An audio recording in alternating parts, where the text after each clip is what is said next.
Yo, what's up guys? Magandang araw sa inyo.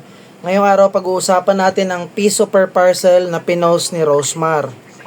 Bago ang lahat, follow, like, and share Gerald Francisco social media accounts sa Facebook, sa YouTube, sa Instagram, sa X, sa Threads. Hanapin nyo lang sa TikTok. Hanapin nyo lang Gerald Francisco. So ano nga ba masasabi natin sa piso per parcel na pinost ni Rosemar? Ang piso per parcel ni Rosemar Tan ay umani na matinding pambabatikos online dahil sa issue ng mababang pasahod, ngunit binago niya ito kalaunan upang masiguradong makukuha pa rin ng mga manggagawa ang minimum wage rate. Narito ang buong detalye at konteksto sa naging takbo sa isyong ito.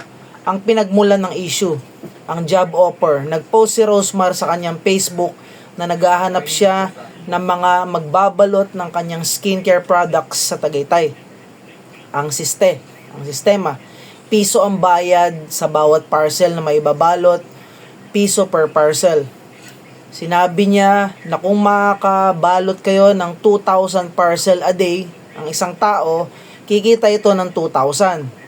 Walang requirements ito, bukas ang trabahong ito sa kahit na sino, kabilang walang natapos sa pag-aaral o kahit mga dating bilanggo at walang hinihinging mga dokumento o requirements.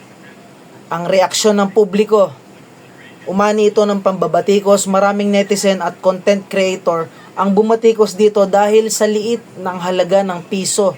Ayon sa kanila, hindi makatarungan ng piso para sa pagod at oras na igugugol sa pagbabalot. Issue ng kalidad. Nagbabala ang iba na dahil hinahabol ng mga packer ang dami para kumita, baka mapabilis ang trabaho at magdulot ito ng sira at maling parcel na mas magiging magasto sa negosyo. Pagtatanggol. May ilang nagsabi na pwede na ito bilang sideline kesa naman walang ginagawa o nakatambay lamang. Ang naging pagbabago sa sistema pagkatapos niyang dagsain ng bash. Matapos dagsain ng kritisismo ng mga netizen, naglabas ng bagong anunsyo si Rosemar upang ayusin ang sistema. Garantisadong minimum wage. Kung ang kabuuang nabalot ng isang packer ay mas mababa sa katumbas na minimum wage sa isang araw, babayaran pa rin sila ng buong minimum wage. Insentibo sa masisipag.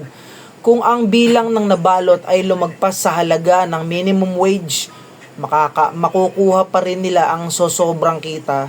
May bonus pa para sa pinakamaraming naibalot sa buong araw. Cellphone ban. Pinatupad ni Rosemar ang cellphone ban at pinagigpit niya na bawal ang paggamit ng cellphone habang nagtatrabaho. Ito ay matapos niyang mapansin na ang may ilang mga nagtatrabaho na imbes magbalot ay nagbablog lamang o nagre-record lamang ng mga video. Yan ang mga ilang binago ni Rosemar matapos siyang mabatikos o mabash sa social media. So, ilan na nga ba ang nagtatrabaho kay Rosemar? Kumbaga, ilan na yung nagpuntahan doon? Ayon sa mga ulat at pahayag mismo ni Rosemar, nasa humigit kumulang 54 hanggang 60 katao ang unang dumagsa sa kanyang lokasyon sa Tagaytay upang magbalot ng mga parcel. Dahil sa biglaang pagdami ng pumuntak sa R Mansion Tagaytay Hotel and Resorts upang subukan ng trabaho. Overcrowding, nakiusap si Rosemar sa kanyang mga social media posts na huwag muna mag-walk-in ang iba pang gusto mag-apply upang maiwasan ang sobrang siksikan sa lugar.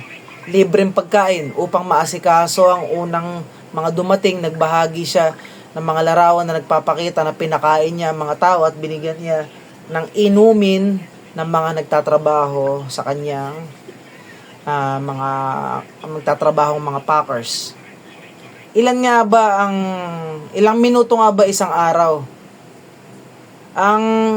Mayroon tayong 1,440 minutes sa loob ng isang araw. Kaya imposible sinasabi ni Rosemar na maka 2,000 kang parcel sa isang araw. Kada minuto, sobrang bilis mo ba?